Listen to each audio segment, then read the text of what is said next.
Russia and Ukraine share a long and complicated history. But to bring some perspective on the conflict now, we have invited Dr. Nickell to join us. She's an assistant professor of history at Fort Hays State University in Kansas. Dr. Nickell, good morning. Good morning. Okay, talk a little bit about the legacy. There's a legacy of violence between Russia and Ukraine. Goes back a long way. Yeah, this is a very long, centuries-long legacy of violence between the two countries, but it really amped up over the course of the 20th century. In 1922, an attempt at Ukrainian independence was violently pacified by the Bolsheviks, and they were incorporated into the Soviet Union. And under Soviet rule, Ukraine suffered tremendous demographic and social losses.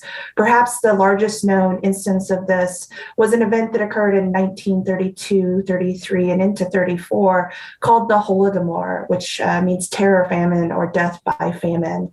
During this event, about 3 million to 4 million citizens of Ukraine died of famine. And when the Soviets could have stopped it, they chose not to. And this is part of what led to a very vibrant independence movement within Ukraine. And they did succeed in gaining their independence in 1991 as they broke away from the Soviet Union. Yeah, the fall of the Soviet Union led to the start of a lot of different countries, but Ukrainians voted, right? Yeah.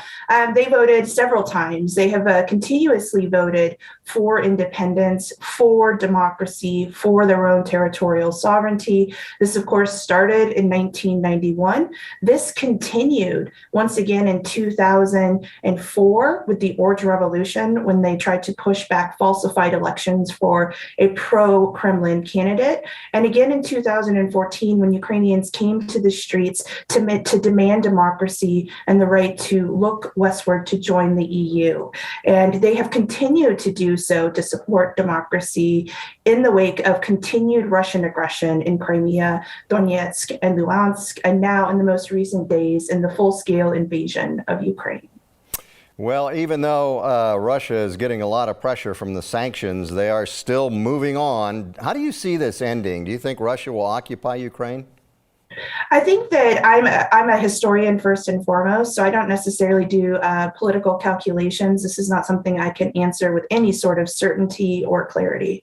What I can say is that the Russian Federation, particularly Putin, fancies itself as an empire, and they perceive Ukraine as well as large swaths of post-Soviet territory as part of that empire. And so I would not be surprised if this becomes a very long and drawn-out battle.